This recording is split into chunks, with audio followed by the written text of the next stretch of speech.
Wala nang maraming paligoy-ligoy pa, diretso sa punto na.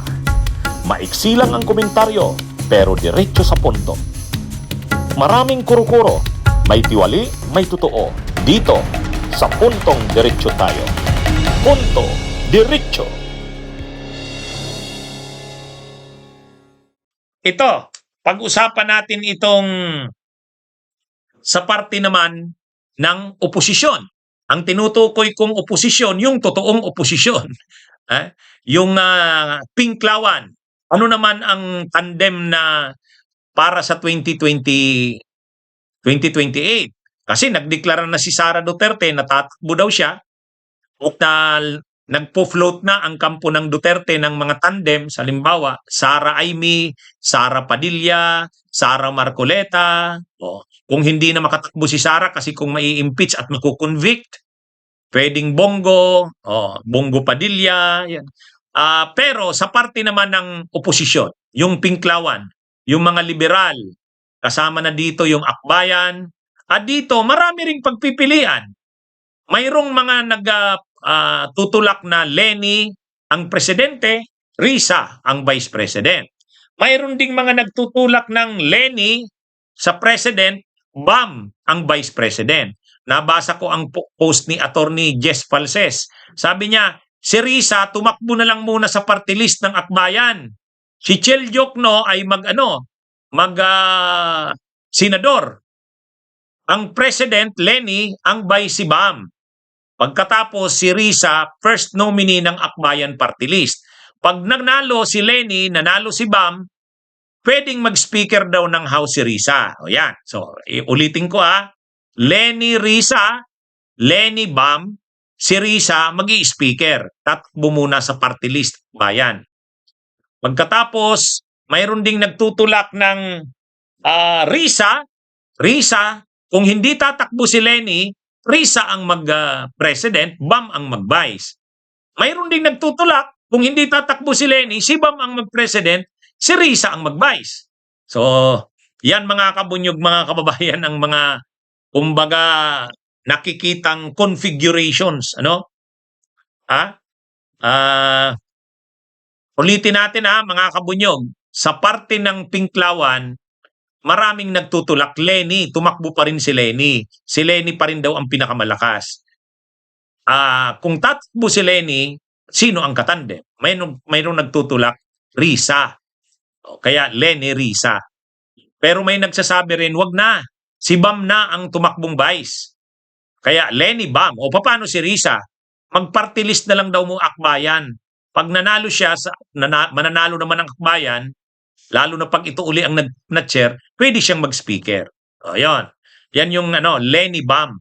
Pero mayroon din, kung hindi naman tumakbo si Leni, ulitin ko, si Risa daw. Vice si Bam. Pero may nagsasabi naman, hindi. Pag hindi tumakbo si Leni, si Bam ang president, Risa ang vice. So yun mga ganyan, mga kabunyog, mga kababayan. Pero mayroon ding nagsasabi, hindi. Dapat makialyansa sa administrasyon. Magsanib yung Pinklawan saka yung grupo ng admin ng Marcos para matalo si Sara. So mayroon namang mga nagpo-propose diyan. Pagka ganyan, pwedeng Leni ang vice niya, kung hindi si General Nicolas Torre, si Junvic Rimulya. Pwede 'yon. Pwede yung ganon. Mayroong ganong pinopropose. Pero kung hindi naman tatakbo si Leni, pwede rin Risa Torre o Risa Junvic. O kaya, kung hindi si Risa, si Bam. Bam Torre, Bam Junvic. Yan mga kabunyog, mga kabayan. So nakikita nyo yung nakikita nyo yung mga mga posibleng alignments.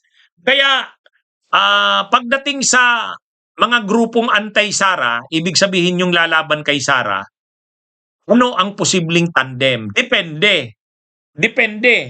Kasi kung makikipag-alyansa sa grupo ng Marcos,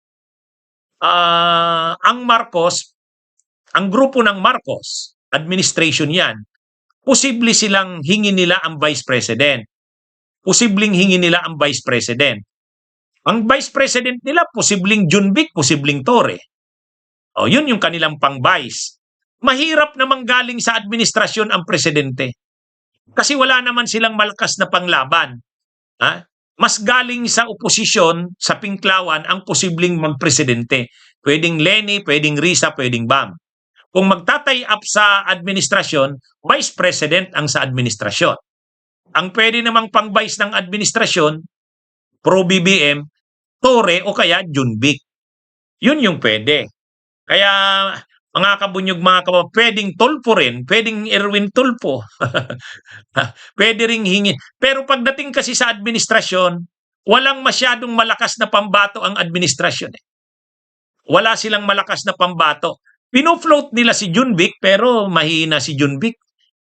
Kapag ginawang pambato ng administrasyon si Junbic for president, parang Gibo Chodoro yan. Matatalo yan. Si Torre malakas pero pang-presidente hindi pa. Mahirap pa si Torre magpresidente. Pwede vice o kaya senador. Si Junbic, maganda kay Junbic mag-senador lang. Si Tulfo, pwede. Pwede, vice president. Vice president. Kaya kung mag-aalyansa ang oposisyon, ibig sabihin yung Pinklawan sa administrasyon, posibleng mag-president si Leni, vice president si Junbic, si Torre, or si Tulfo. Yan yon. Kung hindi naman magpe-president si Leni, pwedeng si Bam si Risa, pwedeng partner Risa Torre, Risa Junbic, Risa Tulfo. O kaya Bam Torre, Bam Junbic, Bam Tulfo.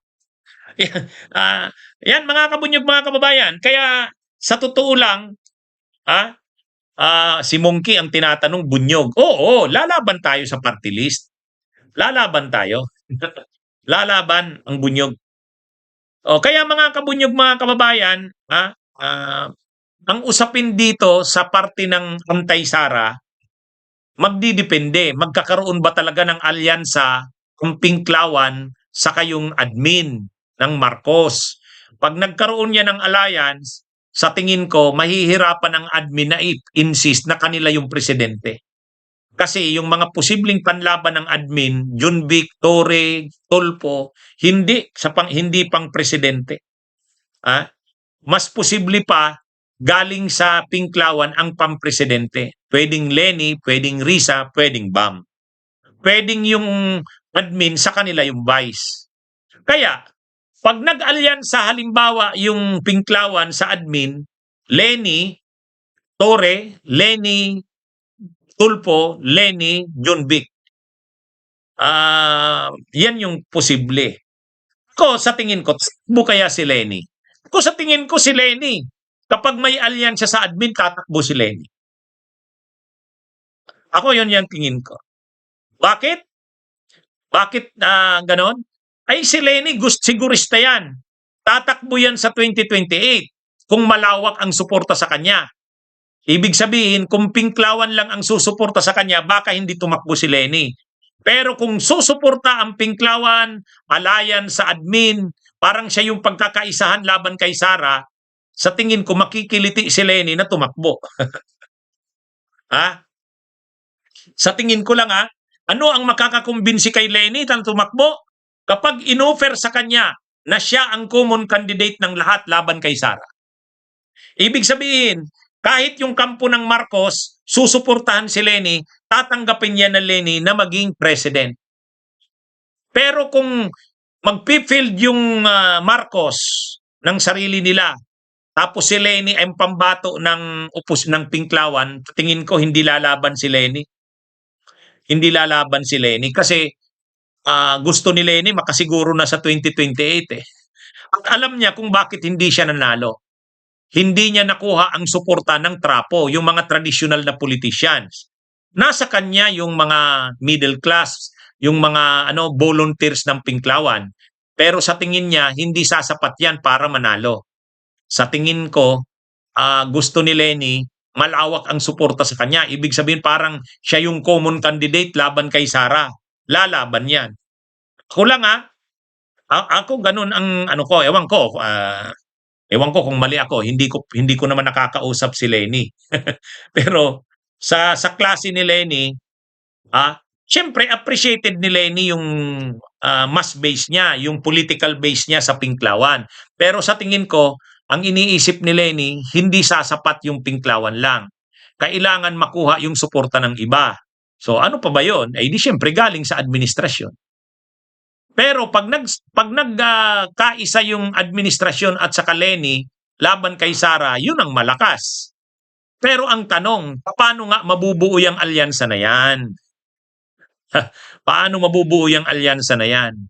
Mukhang ang kailangan talaga dyan sa part ng Marcos, willing ba ang Marcos na suportahan ang Robredo? Oh. Sa tingin ko naman, payag din naman dyan ang na si Torre halimbawa or si Tulfo, pwede yan. Leni Torre, Leni Tulfo.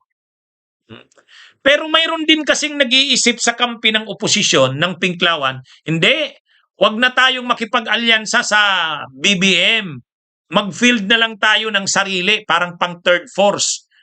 Duterte, Marcos, tapos Pinklawan. Mayroong nag-iisip ng ganon. Wag na. Kaya na ng kakampings or ng Pinklawan magpanalo ng presidente. Mayroon din ganon. Mayroong nag-iisip din ganon, mga kabunyog. Kasi sa tingin nila, mahahati ang Marcos, mahahati ang Duterte, mananalo dyan yung pangatlo. Pero sabi naman ni dating Senate President Drilon, wag nang mag-third force. Kasi pag nag-third force ka, ang third force lagi yung nagiging pangatlo. Yan yung sabi ni dating Senate President Drilon. Dapat one-on-one ang laban. Dapat one-on-one. Sara Duterte versus kung sino man. Okay? So yan, mga kabunyog, mga kababayan. Okay? Mga kabunyog, mga kababayan, magandang araw sa inyong lahat. Mabuhay po tayo. Bunyog, bunyog, halikan na kasama ka. Bunyog, kapag buklod ay may pag-asa. Luzon, Visayas, Mindanao, isa ang pananaw. Sa bagong Pilipinas ang bunyog isisigaw. Bunyog.